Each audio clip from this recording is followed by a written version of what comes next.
Di sini di roman pertama kita akan menonton tayangan mengenai keadaan dunia sebelum Islam diturunkan.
Baik, Bapak bilang Ka'bah.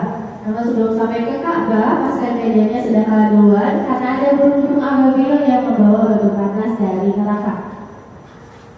Kemudian untuk yang di belakang sini adalah perkiraan tentang perjalanan pasukan. Baik, selanjutnya kita memasuki fase yang pertama. Di sini ada fase perang nabiat, menceritakan masa kecil dari Rasulullah hingga beliau mendapatkan wahyu pertamanya.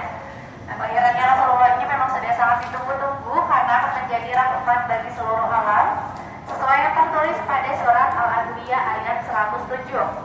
Kemudian nama beliau juga jauh sebelum beliau lahir ini sudah tertulis pada kitab-kitab terdahulu, yaitu pada kitab Injil dan juga kitab Taurat. Kita sambil maju saja, silakan. Di sebelah sini ada panel silsilah Nabi dari kakek buyutnya yaitu Kusoi hingga ke cucunya Hasan dan Husain.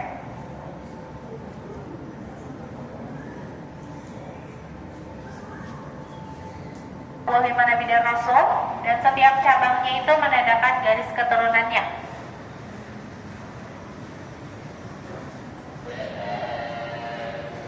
Tujuannya yaitu Ibu Halimah.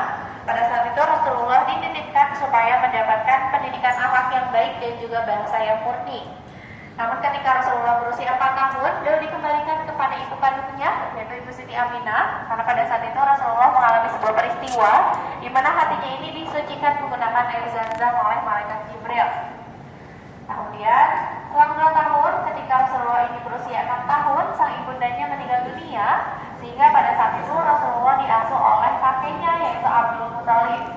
Namun sayang sekali bersama kakeknya juga tidak lama, hanya 2 tahun, dan ketika Rasulullah ini berusia 8 tahun, beliau diasuh bersama pamannya, yaitu Abu Thalib. Bersama pamannya ini terbentuklah karakter Rasulullah pada 2 fase, yaitu fase mengembala dan juga fase berdagang. Karena fase mengembala terbentuk karakter penyayang dan sabar, kemudian karena fase berdagang terbentuk karakter amanah, sehingga Rasulullah diberi gelar Al-Amin.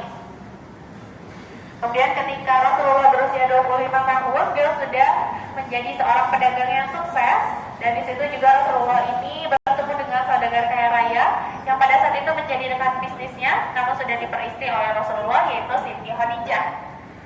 Jadi pada saat itu Rasulullah memberikan mahar yang cukup luar biasa kepada Siti Khadijah ini berupa 20 ekor unta dan 12,4 ons emas. Yang apabila dirupiahkan itu nilainya hampir mencapai 2 miliar rupiah. Namun meskipun Rasulullah sudah menjadi orang yang sukses dan juga menikah dengan orang yang kaya raya, tetapi Rasulullah bersama istrinya ini tetap hidup secara sederhana di kota Mekah. Nah, untuk gambaran kesederhanaan, menunjukkan saja ke depan. Di depan ini adalah ilustrasi kesederhanaan Nabi Muhammad SAW bersama Khadijah. Kemudian untuk di dalam kaca merupakan rumah.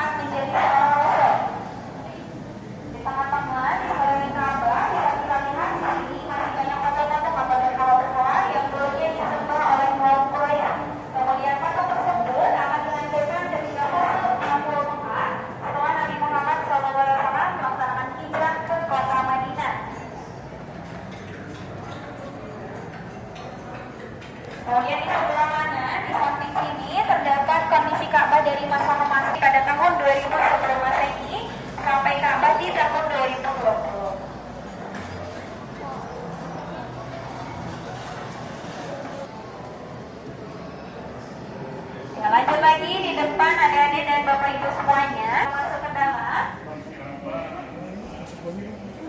Dan untuk kue hiro yang asli sebenarnya itu ukurannya kecil, hanya cukup satu orang saja di dalamnya. Kalau ini sengaja dibuat lebih luas agar memuat banyak orang. Kita lanjut lagi ke sebelah sini.